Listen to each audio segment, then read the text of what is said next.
नमस्कार।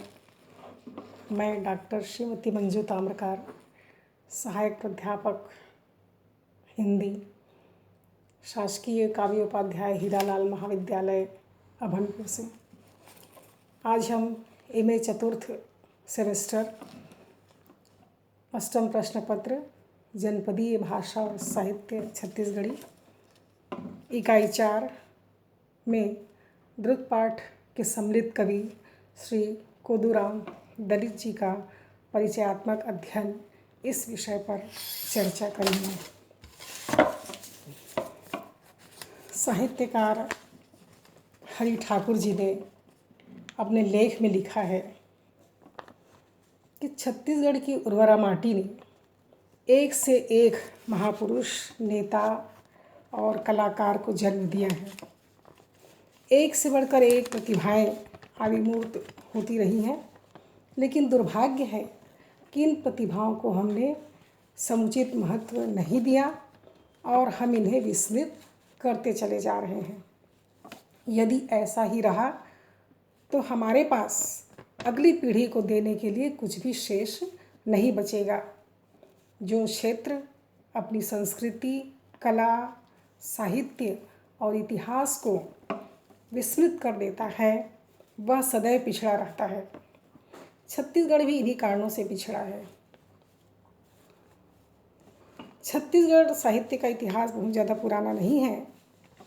छत्तीसगढ़ी साहित्य और काव्य को जिन साहित्यकारों ने विकसित किया, उनमें लोचन प्रसाद पांडे, सुंदरलाल शर्मा, शुक्लाल प्रसाद पांडे, द्वारका प्रसाद तिवारी विप्र, कोदूराम दलित, हेमनाथ यदु, भगवती सेन, बद्री विशाल, परमानंद, हरि ठाकुर, श्यामलाल चतुर्वेदी आदि उल्लेखनीय है।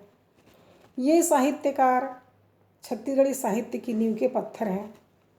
कोदूराम दलित और द्वारका प्रसाद तिवारी विप्र दोनों ही समकालीन हैं और ये दोनों ऐसे साहित्यकार हैं जिन्होंने छत्तीसगढ़ी साहित्य को गहरा और समृद्ध किया है।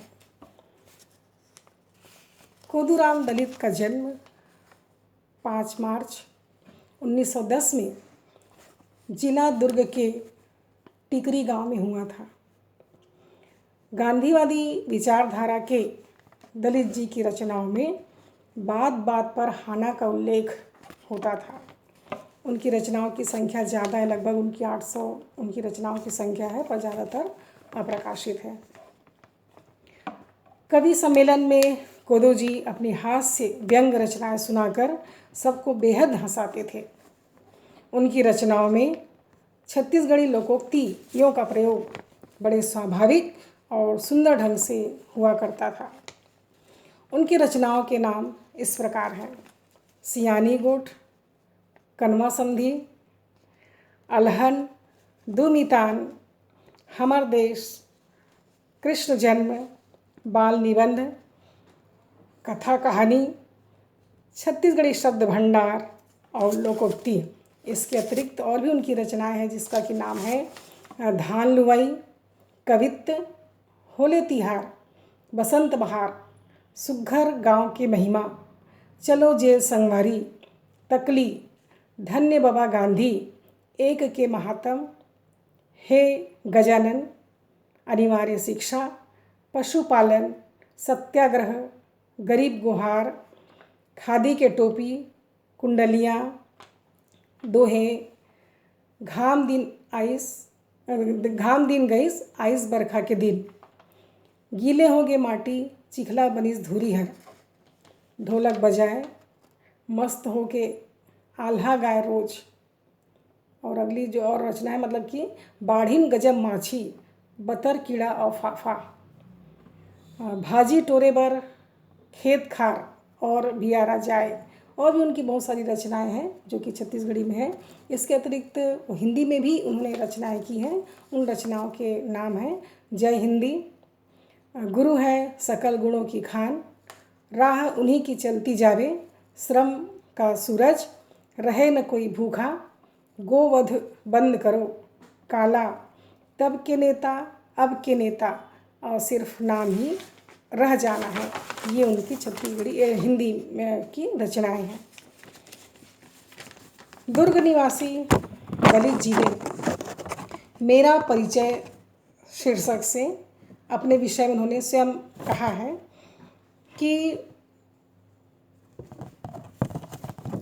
लइका पढ़ाई के सुघर करत हव मैं काम, कोदूराम दलित हवय मोर गवैया नाम। मोर गवैया नाम भुलाहूँ जन गा भैया, जनहित खातिर गढ़े हवं मैं ये कुंडलियाँ। शौक मुँह ल घलो हवय कविता गढ़ई के, करथों काम दुर्ग माँ मैं लइका पढ़ाई के। ये प्राइमरी स्कूल में शिक्षक थे और आपके पिता श्री राम भरोसा कृषक थे। इनका बचपन ग्रामीण परिवेश में खेतीहर मजदूरों के बीच बीता। उन्होंने मिडिल स्कूल अर्जुंदा में प्राथमिक शिक्षा प्राप्त की। तत्पश्चात ये रायपुर और बिलासपुर में भी शिक्षा ग्रहण किए हैं। वे 1931 से 1967 तक आर्य कन्या गुरुकुल नगर पालिका परिषद और शिक्षा विभाग दुर्ग की प्राथमिक शालाओं में अध्यापक और प्रधानाध्यापक के रूप में कार्यरत रहे। ग्राम अर्जुंदा में आशु कवि श्री पीलालाल चिनौरिया से इन्हें काव्य प्रेरणा मिली। इनकी रचनाएं लगातार छत्तीसगढ़ के समाचार पत्रों और साहित्यिक पत्रिकाओं में प्रकाशित होती रही। इनके पहले काव्य संग्रह का नाम है सियानी गोठ, है ना। मतलब सियानी गोठ जो इनका पहला काव्य संग्रह है, जो कि 1967 में प्रकाशित हुआ। इसमें लगभग 27 कुंडलियों का समावेश है। दूसरा संग्रह है बहुजन हिताय बहुजन सुखाय, जो 2002 में प्रकाशित हुआ। भोपाल, इंदौर, नागपुर, रायपुर आकाशवाणी आदि आकाशवाणी केंद्रों से इनकी कविताओं तथा लोक कथाओं का प्रसारण अक्सर होता रहा है। ये विभिन्न साहित्यिक सम्मेलनों में शामिल होते थे। सिंहस्थ मेला कुंभ जो कि उज्जैन में लगता है, तो उज्जैन में भारत शासन द्वारा आयोजित कवि सम्मेलन में महाकौशल क्षेत्र से कवि के रूप में आपको आमंत्रित किया जाता था। ये विभिन्न इकाइयों के सक्रिय सदस्य रहते हुए भी बहुआयामी व्यक्तित्व से राष्ट्र और समाज के उत्थान के लिए सदैव उन्होंने कार्य किया है। कोदूराम दलित और द्वारका प्रसाद तिवारी विप्र दोनों समकालीन हैं। तो कोदूराम दलित की भाषा व्यंग कविताओं में बेहद प्रभावी हो उठी है। कमजोरियों पर प्रहार करने की अपनी विशिष्ट शैली के कारण दलित जी ने काव्य मंचों पर यश प्राप्त किया। यही वह दौर है जब लोकप्रिय कविता मंचों में छत्तीसगढ़ की पदचाप सुनाई पड़ने लगी। द्वारका प्रसाद तिवारी विप्र की किसान जीवन पर केंद्रित छत्तीसगढ़ी की अप्रतिम कविता है। उनकी रचना है धन धन रे मोर किसान। यह कविता छत्तीसगढ़ के किसानों को समर्पित एक ऐसी कविता है जिसमें हम किसान जीवन के दुर्लभ सूत्रों को पहली बार गीत के रूप में उतरते पाते हैं। न केवल किसान पर आधारित कविताएं लिखी गई, वरन श्रृंगार काल की कविताएं भी लिखी गई, जिसमें तोला देखे रहो रे, यह कविता श्रृंगार रस की एक ऐसी कविता सिद्ध हुई जिसकी परंपरा आज भी छत्तीसगढ़ी की कविता में हमें वैविध्य बिखेरती दिखती है। समकालीन कविता परिदृश्य पर चमक रहे प्रायः सभी कवियों ने विप्र जी के कौशल को नमन किया और उनके द्वारा प्रशस्त काव्य पथ पर आज के कवि चले और उन्हें मंजिल भी मिली है।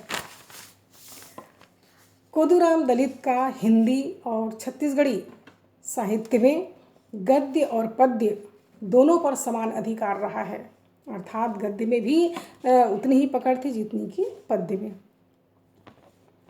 साहित्य की सभी विधाओं, आप सभी जानते हैं कि गद्य की विभिन्न विधाएं होती हैं, जैसे कि कहानी है, लेखक है, कहानी है, उपन्यास है, नाटक है, एकांकी है, रेखा चित्र है, रिपोर्टाज है, जीवनी है, तो इस तरह से विभिन्न विधाएं होती हैं।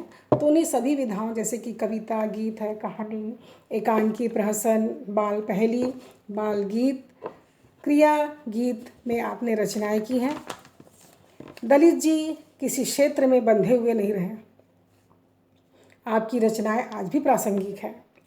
आपके काव्य ने उस युग में जन्म लिया जब देश आज़ादी के लिए संघर्षरत था।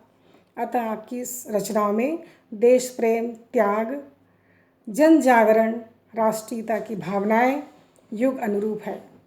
आपके साहित्य में नीतिपरकता, समाज सुधार की भावना, मानवतावादी, समन्वयवादी तथा प्रगतिवादी दृष्टिकोण सहज ही परिलक्षित होता है। बाल साहित्य और व्यंग विनोद लिखने में भी दलित जी दक्ष हैं। राष्ट्रीयता से ओतप्रोत हो और आपने अनेक भावना युक्त कविताएं भी लिखी हैं। समसामयिकता और उपदेशात्मक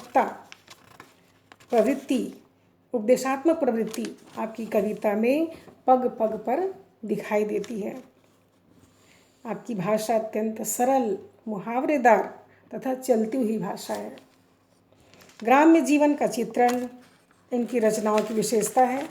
शब्द चयन आपका असाधारण है। ग्रामीण परिवेश में ज़्यादातर वो कविताएं लिखी हैं, तो असाधारण शब्द चयन आपका असाधारण है। प्रकृति चित्रण की भाषा में चित्रोपमता, ध्वन्यात्मकता के साथ साथ नाद सौंदर्य के भी दर्शन होते हैं। आपने नए युग में भी तुकांत और गेय छंदों को अपनाया, अर्थात ज़्यादातर मतलब कि जो नए आधुनिक युग में या आधुनिक काल में अगर हम बात करें तो आधुनिक काल में ज़्यादातर कविताएं जो हैं वह रस, छंद, अलंकार तो इसमें ज़्यादा नहीं होता क्योंकि भावना प्रधान रचनाएं लिखी जाती हैं। पर ये नए युग के होकर के भी तुकांत और गेय छंद को उन्होंने अपनाया है। दलित जी परतंत्र भारत में जन्मे।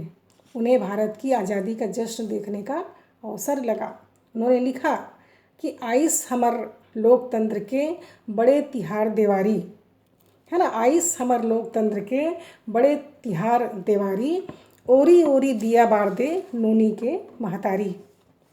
तो भाषा और व्याकरण के जानकार दलित जी काव्यानुशासन को लेकर के सतर्क रहते थे। और है कि दलित जी दोनों ही भाषाओं में लिखते, पर समान रूप से दोनों ही भाषाओं में या सभी विधाओं पर महत्व प्रायः नहीं मिलता है।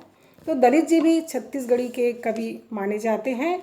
चूँकि उनका काव्य वैभव छत्तीसगढ़ी में भी पूरे प्रभाव के साथ उपस्थित रहा, इसलिए उन्हें छत्तीसगढ़ी का संसार अपना प्रमुख कवि स्वीकारता है। लेकिन उनकी हिंदी की रचनाएं बहुत ही महत्वपूर्ण, हिंदी की रचनाएं भी बहुत महत्वपूर्ण हैं। दलित जी की अधिकांश रचनाएं छंद शैली में लिखी गई हैं। वे हास्य व्यंग के कुशल चितेरे थे। ये छत्तीसगढ़ के जन कवि थे। जन कवि के रूप में इनको जाना जाता है। छत्तीसगढ़ के सुप्रसिद्ध कहानीकार और वरिष्ठ साहित्यकार श्री परदेशी राम वर्मा जी की किताब अपने लोग के प्रथम संस्करण 2002 में लिखा है कि भुलाहू झनगा भैया, हमारे अंचल के लोग पिछड़े और दलित जन अक्सर बिना पहचान के रह जाते हैं। ये लोग अपना हक नहीं मांग सकते हैं, हक पाने में अक्षम थे और इसलिए पिछड़ गए। और जब पिछड़ गए तो भला हक मानने की पात्रता कहाँ रही। ये लोग परम दयालु, श्रद्धालु, परोपकारी में ध्यान देने वाले, है ना, परोपकार करने वाले, मेहमान नवाजी करने वाले, सेवा भाव, यह छत्तीसगढ़ इन सब सत्कर्मों के निर्वाह में मगन रहकर ये भूल जाता है। मैंने उन्हें प्रणाम किया, यह भाव ही उन्हें संतोष देता है। जबकि प्रणाम करवाने में माहिर लोग उनकी स्थिति पर तरस ही खाते हैं। कोदूराम दलित का उपनाम भी महत्वपूर्ण है। वे महसूस करते थे कि वे ही नहीं, अंचल भी दलित है। तो छत्तीसगढ़ी का यह कवि हिंदी और कवियों से जगमग लोकप्रिय काव्य मंचों पर अपनी विशेष ठसक और रचनात्मक धमक के कारण मंचों का सिरमौर रहा है। दलित जी बहुत ही विनम्र स्वभाव के, बहुत विनम्र थे, संस्कारशील थे और इसी कारण इनको यथोचित सम्मान नहीं मिल पाया। पर इसके लिए वो कभी तड़पड़ाए भी नहीं कि मुझे यथोचित सम्मान नहीं मिल पाया, तो इसके लिए वो तड़पड़ाए भी नहीं। शोषण की चक्की में पीस रहे दलितों के पक्ष में कलम चलाने वाले कवि ने आर्थिक सहयोग देने वाले राजनेता के संबंध में सियानी गोठ काव्य संग्रह में जो लिखा वह उनके माधुर्य, चातुर्य और साहस को ही प्रदर्शित करता है। सियानी गोठ के प्रकाशन में के लिए दुर्ग के कुबेर दाऊ गुप्त जी ने उन्हें मात्र 50 रुपये दिए, है ना। कुबेर दाऊ गुप्त जी 50 रुपये दिए, बस। चाहते तो धनाढ़ देते और भी ज़्यादा रुपये दे सकते थे, पर वो केवल 50 रुपये दिए। तो इस राशि को उन्होंने सविनय स्वीकार करते हुए संग्रह में दाऊ जी के चित्र को ही नहीं उन्होंने छापा, बल्कि बाकायदा यह वाक्य भी उन्होंने लिखा कि जाना था ये कौन है, मनखे नो है सोने। अर्थात ये दलित जी की विशेषता है। यह उस व्यक्ति पर व्यंग था कि ये 50 रुपये मतलब कि उनके लिए बहुत सोना हो गया, ये बहुत ज़्यादा, बहुत पैसा हो गया उनके देने के लिए, बहुत पैसा हो गया है ना। तो उन्होंने व्यंग किया है इस पर कि जाना था ये कौन है, मनखे नो है सोने। एक और दूसरी पंक्ति है कि राजा मारे फूल माँ त तरतर रोवासी आवे और ठुठुआ मारा ठूस माँ त गदगद हंसी आवे। ये कहावत है छत्तीसगढ़ में। कवि लेखक ठुठुआ अर्थात कटे हाथों वाले लोग हैं। व्यक्ति शक्ति संपन्न राजा जब फूल से भी मारता है तो उन्हें भारी पड़ती है और मार खाने वाला व्यक्ति बिलबिला जाता है, बिलबिला करके रोने लगता है। लेकिन ठुठुआ जब मारता है तो आहिस्ता और मार खाने वाला हंस पड़ता है, क्योंकि चोट नहीं पड़ती है और विरोध भी हो जाता है और सांगीतिक चोट भी नहीं पड़ती है। दलित जी ने छत्तीसगढ़ी कविता को एक आयाम ही नहीं दिया, उसे वे जनता तक ले जाने में सफल भी रहे। उनकी कुंडलियाँ बहुत प्रसिद्ध है और आज़ादी के बाद की स्थिति का एक वर्णन है, एक उदाहरण है जिसको इन्होंने इस तरह से वर्णित किया है कि अब जनता राजा बनिस करिस देश महाराज और तमाम राजा मनन बनगे जनता आज भूप मंत्री पद मांगे ये पद लब पाए बर घर घर जाए सवांगे बने सदस्य कहो जनता मन दया करिन तब डारे कागज पेटी ले निकरे राजा अब। और आगे इनका कि दलित जी आधुनिक चेतना संपन्न एक ऐसे कवि थे जिन्होंने विज्ञान के लाभकारी प्रभाव को अपनी कविता का विषय बनाया। बहुत ही बढ़िया उदाहरण है यह कि तार मनन मा ताम के बिजली रेंगत जाए बुगुर बुगुर सुघर बरए सब लट्टू मा आए। ये उनके विज्ञान के लाभकारी प्रभाव पर भी उन्होंने कविताएं लिखी है। सभी के घर में लट्टू बिजली चलता है तो उन्होंने यही लिखा है कि तार मनन मा ताम के बिजली रेंगत जाए बुगुर बुगुर सुघर बरए सब लट्टू मा आए। इन्होंने अनेक विषयों पर अपनी लेखनी चलाई है और उन्होंने भिलाई के ताप संयंत्र पर भी कविता उन्होंने लिखी है।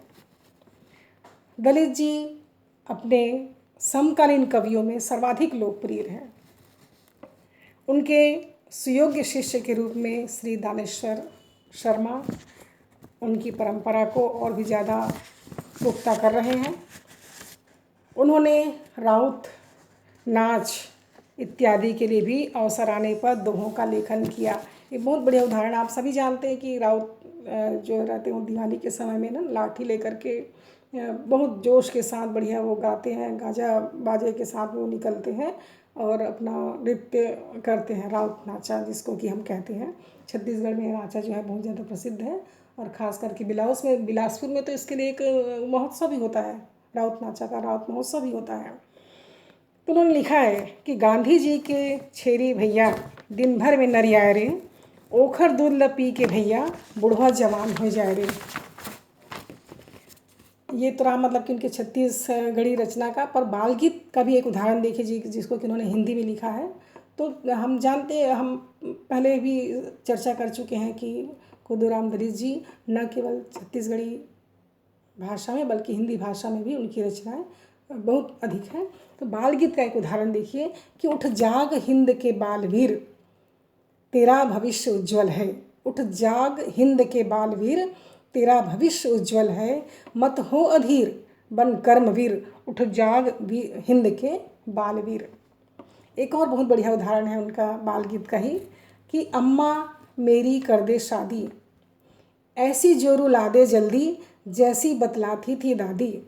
न 5 फीट से छोटी हो, न अधिक खरी न खोटी हो चंट चुस्त चालाक किंतु दिखलाई दे सीधी सादी। तो ये उनकी बाल गीत से संबंधित उनकी कविताएं जो बहुत ही रोचक बन पड़ी है। और अंत में नाम के भूखे न रहने वाले दलित जी की नाम शीर्षक से प्रकाशित उनकी एक अंतिम कविता है। रह जाता है नाम ही इस दुनिया में यार, अंत सभी का कर भला है इसमें ही सार। है इसमें ही सार यार तू तज के स्वार्थ, अमर रहेगा नाम किया कर नित परमारथ। काया रूपी महल एक दिन ढह जाना है, किंतु सुनाम सदा दुनिया में रह जाना है। ये उनकी अंतिम कविता के रूप में उनको माना जाता है कि ये नाम के भूखे नहीं थे, नाम के भूखे नहीं थे, फिर भी से दलित जी ने नाम शीर्षक से उन्होंने एक कविता उन्होंने लिखी है। और उनका निधन 28 सितंबर 1967 को हुआ। और एक और बात है कि उनके नाम से है ना, उनके नाम से छत्तीसगढ़ नवागढ़ जिला बेमेतरा में महाविद्यालय भी है और उस महाविद्यालय का नाम है खुदूराम दलित महाविद्यालय नवागढ़। तो इस तरह से हम आज के इस क्लास में हमने खुदूराम दलित जी का परिचयात्मक अध्ययन इस पर हमने चर्चा की। धन्यवाद।